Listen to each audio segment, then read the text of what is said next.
Turning 43 wasn't supposed to feel like this. I used to get excited about birthdays. As a kid, it meant cake, cousins, and staying up late. In my 20s, it was dinners out and gifts wrapped in ribbons. But now it just feels like a reminder, a quiet nudge that I'm still here, still invisible, still living in someone else's home. We'd been in my husband's family house for over a year now, ever since I lost my job. Suburban Houston, the kind of place where every lawn looks manicured and every greeting comes with a smile that doesn't quite reach the eyes. They call it Southern hospitality, but I know what it really is, nicely wrapped judgment. You can feel it in how they never give you a drawer to yourself, in how they say, "Oh, you don't need to bring anything," but stare when you show up empty-handed. I tried to stay grateful. It wasn't easy. Every day I told myself, "You're lucky. You've got a roof over your head." But behind every closed door, I could hear the sighs when I passed by. I wasn't one of them. I was just tolerated. Last Tuesday, while putting away laundry, I heard something odd from the hallway. One of the cousin-in-laws, Mallory, whispered to someone, "This birthday's gonna be different. She won't forget it." She giggled. That kind of giggle that carries weight, like it knows more than it says. I froze, socks in hand. Part of me brushed it off. Maybe it was about someone else. Maybe it was just nothing. But I've learned, when people whisper in houses like this, it's rarely ever just nothing. The next morning, before sunrise, I slipped into the kitchen. I like to be the first one up, brew the coffee, pretend it's my home too. But I wasn't alone this time. I heard them before I saw them. My mother-in-law's voice, low and syrupy. "Did you see what she was wearing yesterday? That blouse could have come straight out of a thrift bin." "She still thinks we're planning some sweet little surprise for her," one sister-in-law chimed in. "Wait till she sees the gift we've got," the other chuckled. I stood behind the pantry door. Couldn't breathe, couldn't move, just listened as they picked me apart like I wasn't family, like I was some pathetic outsider they had to deal with. She's clinging to that humble little resume like someone's still hiring her kind. I don't even know how I got back to my room. The coffee was still brewing. I just remember sitting on the edge of the bed, staring at the carpet, telling myself maybe I misheard. Maybe it was a joke. But deep down, I knew. That day, I tried to act normal. I asked my husband gently about any birthday plans. He smiled too wide and said, "Don't ruin your own surprise."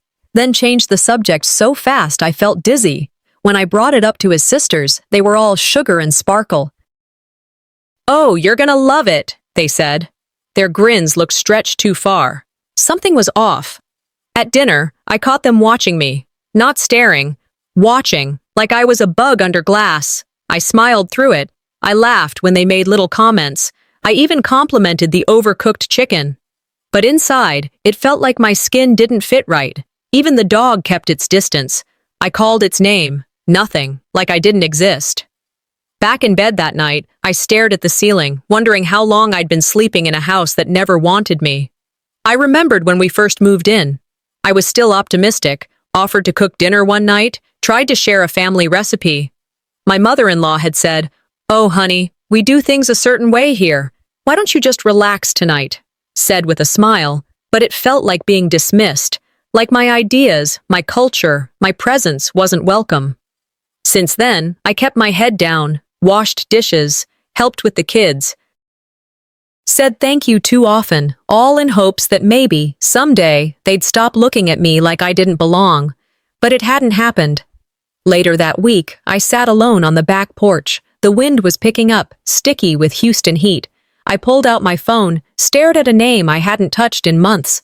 My sister, Danny. We hadn't talked since Dad's funeral. She had her reasons, I had mine. I hit call anyway. "Hey," she answered, cautious. "Hey," I replied. Long pause. I don't think they see me as a person." She didn't laugh, didn't tease, just breathed in slow. "You're too polite for people who love cruelty." That one hit, right in the chest. I thought if I just kept showing up, kept being kind, they'd eventually let me in, I whispered. "Some people don't want you in. They want you beneath them. It makes them feel taller." I sat in silence, letting that settle. "They're planning something," I told her. Then stop playing the game, she said. Flip the board. I didn't say anything. But that night, for the first time in weeks, I didn't cry. Because the next morning, I heard something else. Something that erased all my doubts and lit a fire I didn't know I still had. I woke up to the sound of laughter downstairs. Too many voices, too early. I checked the time, 6:48 a.m. That was early, even for Velma. I slipped on my sweater and walked toward the kitchen, expecting quiet and maybe a coffee pot hissing. But the house was already humming. Balloons half inflated, trays being shuffled, the smell of smoked ham and buttered biscuits wafting down the hall. No one had mentioned a specific plan. Not Garrett, not his sisters, not even Velma. I was told casual brunch, and to not worry about a thing. On the fridge, a laminated menu caught my eye. Neat columns, tiny font. My name wasn't at the head table. In fact, it wasn't anywhere on the seating chart except a footnote, reserved M. And that M wasn't me. I turned to Garrett, who was standing near the sink, texting.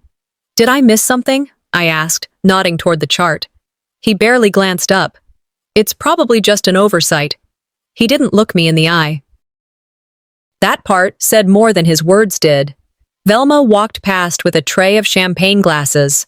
Morning, sunshine. You look tired. Didn't sleep well, I replied. Her smile held, tight and flat. Well, don't fuss today, okay? Just enjoy being celebrated. Behind me, someone whispered, bless her heart, she still thinks it's about her. I didn't turn around. I didn't need to know who said it. That kind of pity cuts the same no matter whose mouth it comes from. Later that morning, I wandered past the den and stopped. Velma was talking to Doug, her cousin who fancied himself an MC at every family gathering. During the toast, you'll hold up the certificate right after the speech, she said. We'll pretend it's real for a second. Doug snorted. You're bad, Velma, but it's gonna be funny. I've got my fake serious voice ready. I couldn't move. My breath stalled in my throat. Just make sure it says, Employee of the Year, big and bold, Velma added. She'll know it's a joke when she reads the fine print. Bless her little unemployed heart. My ears burned. I felt heat creeping up my neck like shame made solid. I backed away, careful not to be seen. I heard my father's voice in my mind. Never fight a skunk on its turf. It came to me out of nowhere, but it held me like armor. I gripped the edge of the stair rail and stood there until my hands stopped shaking. Back in the kitchen, I smiled. I offered to help with the cake. No need, someone chirped.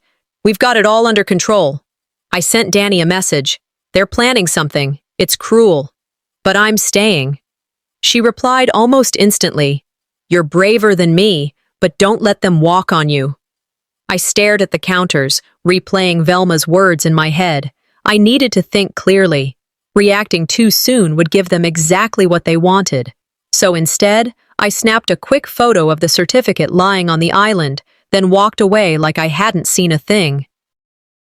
As more guests arrived, I noticed they were all handed glossy programs, black and gold, with Velma's annual charity brunch written in large cursive.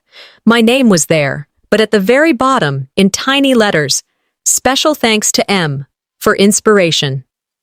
Inspiration. Tina, a woman I'd only met twice before, smiled at me and handed me a tray of mini quiches. Oh good, can you take this to the back deck? I took the tray with both hands and said, Of course. As I walked, I whispered to myself, This'll be the last tray I ever carry for them. Out in the dining room, I noticed the placemats, custom printed, with photos of me as a child. One in particular stood out, me at age 6, in crooked pigtails and a stained shirt, crying over a broken balloon. I had sent that photo to Velma months ago in a group text labeled Family Memories. Now it was a joke for everyone to laugh over hash browns and mimosa. I held my smile. No one noticed my jaw tightening. But inside I was crumbling and then rebuilding. I retreated upstairs for just a moment, closed the door quietly, and walked to my dresser. The red wooden hair clip sat inside the top drawer. I picked it up, ran my fingers over its smooth grain. Not yet, not till I'm sure. I remembered Danny's words, You're too polite for people who love cruelty. I sat on the edge of the bed, opened my phone, and typed, "They think it's my birthday to humiliate me. I'll make it their lesson to remember." Downstairs, I could hear someone testing the microphone. Doug. When I got back from the store, the house was too quiet. Not peaceful, eerie. The kind of quiet that feels staged, like a room silenced right before a punchline. The decorations were nearly finished. White tablecloths, faux gold centerpieces, handwritten signs saying, "Community matters." All crafted with care, and none of it had passed through me. On the dining table was a stack of invitation envelopes. My name wasn't on a single one. I flipped through them slowly, methodically, like that might change what I was seeing. I turned toward the hallway just in time to catch Velma quickly locking her phone screen when she saw me coming. She smiled like nothing had happened and walked away, humming something cheerful. Back in my room, I checked my phone again. Still no notifications from the group thread they used for family logistics. I searched the name manually. Event chat. Sure enough, it existed, and I wasn't in it. My chest tightened, not in panic, more like a slow tightening around a truth I'd been avoiding. They weren't careless, they were deliberate. Every exclusion, every silence, every cold glance, it had all been scripted. Late in the afternoon, as the sun started lowering behind the oak trees out back, I passed the back hallway near the garage and paused. Velma was talking to Doug and Odessa in the den. "Okay, so when I give you the nod, Doug, you start with the bit about celebrating all kinds of work, paid or not. That's your setup," she said. Doug laughed. "Got it. Warm it up, then slide in the punch." Velma continued. "Then Odessa steps in with the certificate. Hold it high, make it look official." "Employee of the year, right?" Odessa asked. "Do I say it all serious?" "As serious as a pastor on Sunday," Velma grinned. "That's the charm." Doug chuckled. "Oh, she's gonna be so confused. This is too good." I stood frozen, hidden by the staircase wall. Then Velma added, almost offhand, "Oh, and I texted Rachel to stop anyone from posting too much about the party. Just keep things light, surface level." "Smart," Odessa said. "She checks Facebook like it's her job." "And," Velma sighed, "that little trinket from Junie? Hide it. I told her we couldn't fit it in with the theme. Honestly, who sends a handmade anything anymore?" My stomach turned. That gift was from my oldest friend. She'd mailed it weeks ago. I quietly tapped my voice memo app. Just 30 seconds of audio. Enough. Later that evening, I texted Clay. Just 5 words. "Are you okay with this?" No reply. I walked into the garage. He was organizing tools, lining them up like soldiers before battle. "Clay," I said gently. He turned, startled, wiped his hands on a rag. "Didn't hear you come in." "I asked you a question." He looked down. "I didn't think it'd go this far." "So you knew?" "I thought it was harmless," he muttered. "Just some teasing." I stared at him, not blinking. "You watched it unfold. Said nothing." He didn't answer, just picked up a wrench and walked past me, his silence heavier than anything he could have said. I stood alone in the garage.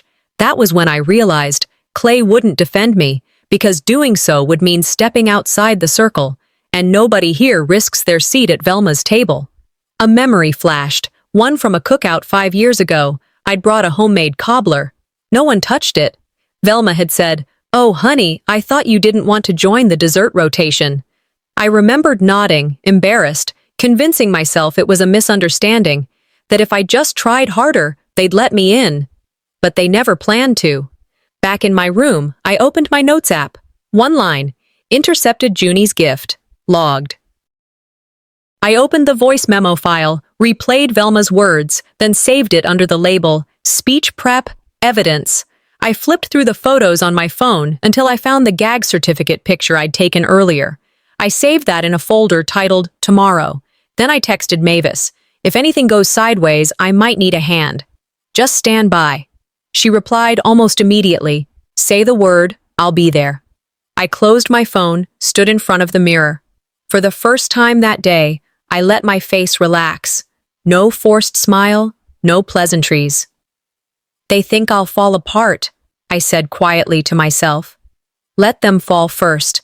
I entered the hall wearing a composed smile, scanning every table and every face. It felt odd to walk into my own celebration and not feel at home. The room glowed with chandeliers, soft chatter, and the clink of glasses. Guests streamed in, some greeting me politely, others casting sideways glances. I caught sight of my seat, tucked off to the side, near the restroom entrance, inconspicuous. As I approached, a hostess handed me a glossy program. I bent over to read it, finding my name printed in minuscule font, one small slip of a letter. The accent mark was missing, a sting in a minor detail. Erlene leaned close. Her voice was gentle but cold. "Are you helping with desserts tonight?" My throat tightened. I nodded and forced a smile while internally waging a war I couldn't show yet. The next hour revealed small cruelties hidden beneath decor. I circled the table slowly and saw placemats with my childhood photos, me in a frilly dress, my smile half shy, a birthday balloon tangled in my hair. No caption, just the image, standing out among food and flower motifs. On the centerpieces, red dahlias, my favorite, but each arrangement bore a tiny card that read, "Thanks for believing," mocking me because I never had a chance to speak. The escort stand's chart showed my name, but so small it looked pasted as an afterthought. In contrast, Garrett's name, sister-in-law's, and Velma's were in bold, central positions. The message was clear. I was marginal. Then came the mockery. Doug, stepping up to the microphone, misintroduced me. "We welcome Sarah, our guest of honor." "Oh wait, that's not her." A ripple of laughter moved through the room. I forced a laugh, feeling every eye shift. I glanced at Odessa. Her eyes glinted with triumph. Velma smiled as though nothing happened. Doug continued, ushering the crowd. "Tonight, we present a special award. Celebrate all kinds of work." He paused dramatically, and I could hear the hum of tension. Then the plaque was revealed. Unemployment survivor, for enduring grace under pressure. My name was on it. The crowd clapped, some awkwardly. My heart pounded. I rose. I started forward. I opened my mouth to say something. But before a word came out, they muted the mic. The applause stuttered. My voice echoed in silent space. Faces flicked. Cameras clicked. I stood frozen, carrying the award, but not the honor. I stepped back, letting the laughter and murmurs swell around me. Inside, anger roared. I recited quietly, "They who laugh last simply had better timing."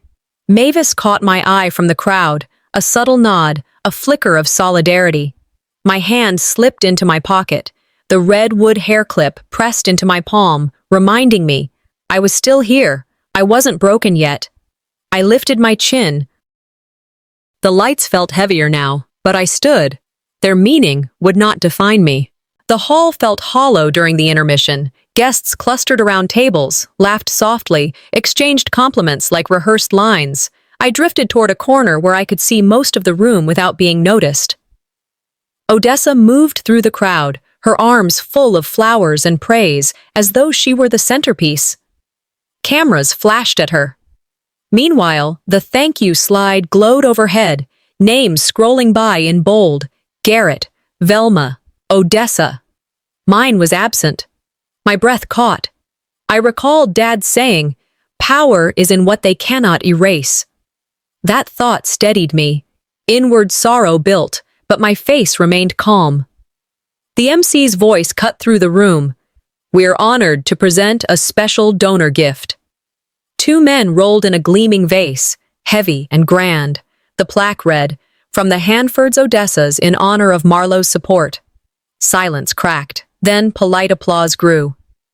Velma winked at Odessa. My heart pounded. That vase was something I had selected and paid for months ago, offered in good faith. They had taken it, rebranded it, and paraded it in front of everyone. I lifted my phone behind my back and snapped a photo of the engraving. The applause sounded hollow. Betrayal pricked at my skin.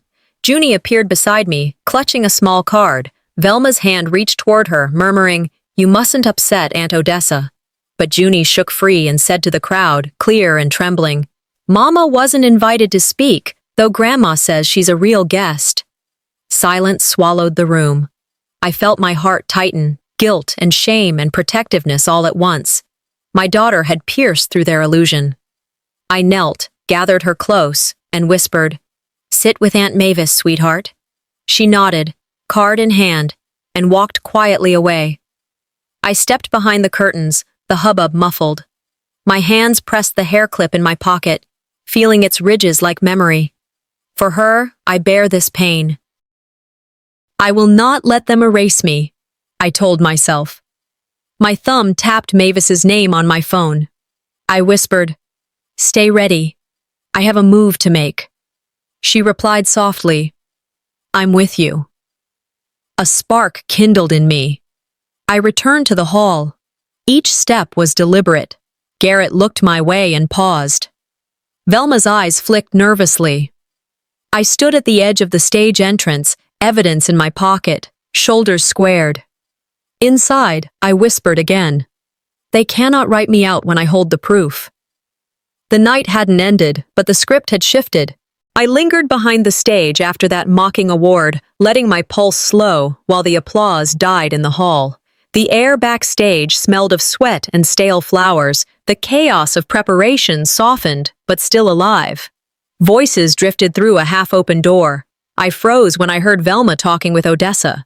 "We'll spin this so she seems confused instead of humiliated," Velma said softly. "Don't let her take control of the narrative." Odessa nodded. A server's whisper cut through. "They told me not to let her near the mic." I watched a staff pass dangle from a hook. Tempting, but too risky to grab yet. The betrayal weighed heavy. I clenched my fists, calculating, silent. Mavis appeared from the shadows. She moved carefully, pressed a folded note into my hand. "I know what they did to you.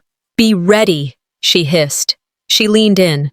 I kept backup audio from earlier speeches, conversations you never heard. My heart hammered. That meant proof. I looked into her eyes, matching fear and resolve. She nodded toward the stage and whispered, "If you need a disruption, I can do it. You'll reveal the rest mid-event." I swallowed. Trust flickered between us. Risky, but necessary. I felt gratitude and fear in the same breath. Inside me, a storm raged. Should I act now, or wait until the damage would be irrefutable? Junie's voice, the vase theft, the missing name, all replayed in my mind. The red hair clip in my pocket pressed like a promise. I steeled myself. If they don't let me speak, I'll make them listen anyway. No more fading away. The lights flickered. Mavis's eyes flashed. She tapped her phone. The big screen in the hall glitching. Slides shifted unexpectedly. The tribute video stuttered and then switched. Whispers rose. I pushed forward. Stagehands tried to stop me, but I slipped past them. The crowd murmured in confusion as images behind me changed, hidden footage, planners conspiring. The sabotage had begun. The hall shifted under tension. The moment I crossed the threshold, the room tilted. I stood just off the stage, the drone of speeches continuing, but hollow now. My palm gripped the hair clip. Inside, I heard myself clearly. Let this be the last time they dare use my silence as permission. I raised my hand, ready to step into the light, to take what had been denied me. The house lights dimmed completely, and an expectant hush settled over the crowd. Above the stage, the screen flickered alive. Honoring Marlowe, a legacy of grace. The flip of childhood snapshots followed, me blowing out candles, wide-eyed in a birthday dress, a little girl holding a school trophy. The crowd murmured. Applause drifted in soft patches across the room. For a moment, I felt their gaze as though they were offering me kindness. But I didn't trust silence that heavy. Then the shift happened. Images skewed. The camera panned past staged scenes into dim back rooms, Odessa and Velma whispering by the supply closet, plotting tone and script. Contracts and invoices flashed. My money listed as theirs. Slides labeled event budget showed my name in fine print, and theirs front and center. A hush cracked. Gasps. A few chairs creaked as guests shifted. A woman grabbed her program, reading. A man leaned forward, eyes wide. The betrayal was out in the open. Silence stretched until I could hear my own breath. At the edge of my seat, I rose, unafraid. A few guests followed with their eyes, murmuring, leaning forward. Their faces turned to Velma and Odessa, the energy in the room tilting. My pulse thundered, but in that silence, I claimed space I'd never been allowed. I walked to the stage. Footsteps echoed. I carried the red wooden hair clip, the small token that had borne my worth. I placed it carefully on the podium. Then I raised my phone, the original files glowing on screen. Without raising my voice, I said, "This is the version they hid from you." Cameras spun. Lights caught my face. I tapped play. Voices filled the hall. Overheard meetings, instructions to silence me, threats cloaked as advice. The crowd leaned in.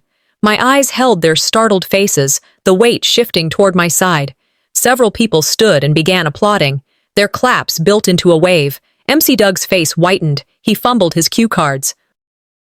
Velma stilled, her posture tight. Odessa's throat moved. She looked for support. I stepped back quietly, letting the screen, evidence, and momentum do the rest. In my head, I whispered, "They wanted me silent. They got my truth instead." Triumph lingered in the air. The mask had fallen. Velma stood and cut through the applause before it could settle. Her face was rigid, her tone controlled. "What you saw tonight is staged," she announced.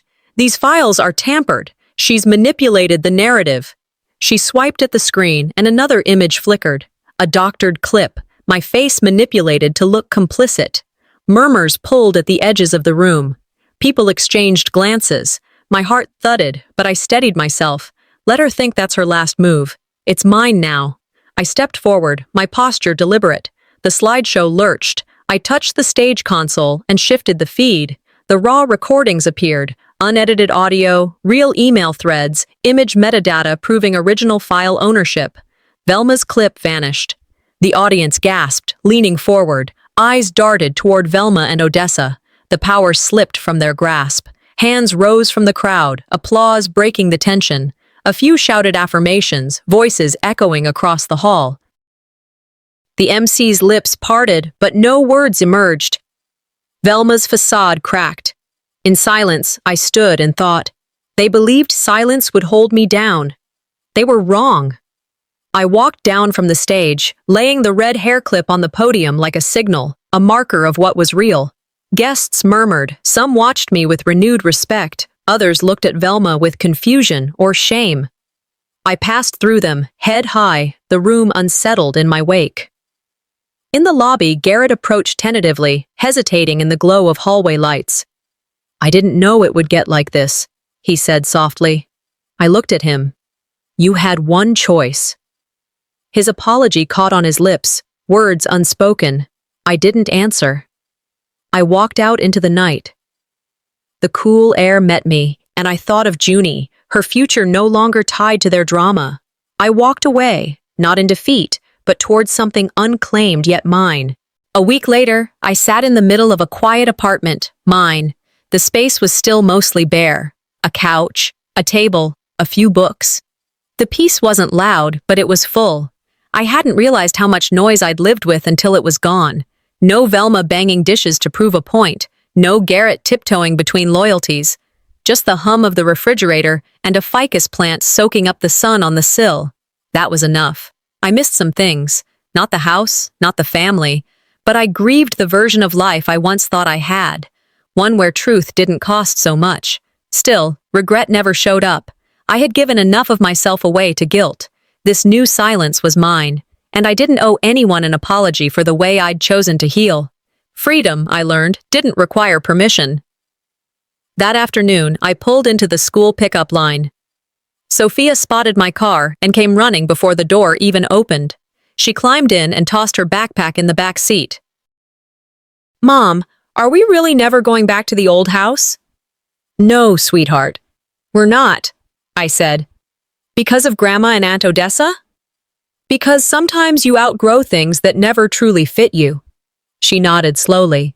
Then, after a pause, she asked, "Do we have to see Dad?" I looked at her in the mirror. Her question wasn't angry. It was honest.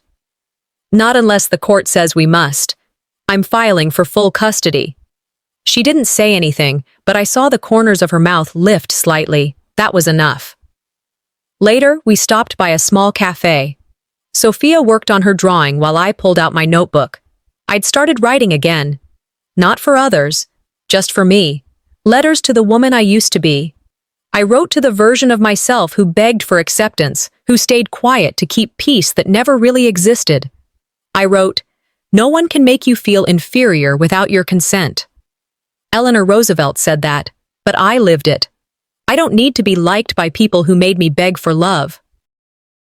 I need to like the woman I see in the mirror now, and I do. That evening, I ran into Odessa in the frozen aisle of the grocery store. She saw me first. I could tell she didn't expect it. Her voice was too sweet when she said, "Marlo, how nice." I smiled with my mouth, not my eyes. "Hope you're well." Then I turned the card and walked away. No performance, no need for more words. Some people want you to explode so they can stay the victim, but silence, when chosen, is a language of power. At home, Sophia and I cooked together. Simple pasta. She grated the cheese while I stirred. We talked about her art project. We laughed about her science teacher's obsession with volcanoes. For the first time in a long time, dinner was just dinner. After she went to bed, I wrote a short blog post, titled it, "Survival isn't the end, it's the beginning." I ended it with a thought that had been sitting in my chest all week. They tried to break me. But I rebuilt, quietly, completely. Then I closed the laptop, turned off the light, and whispered to no one in particular. Sometimes the best revenge is simply living freely and well.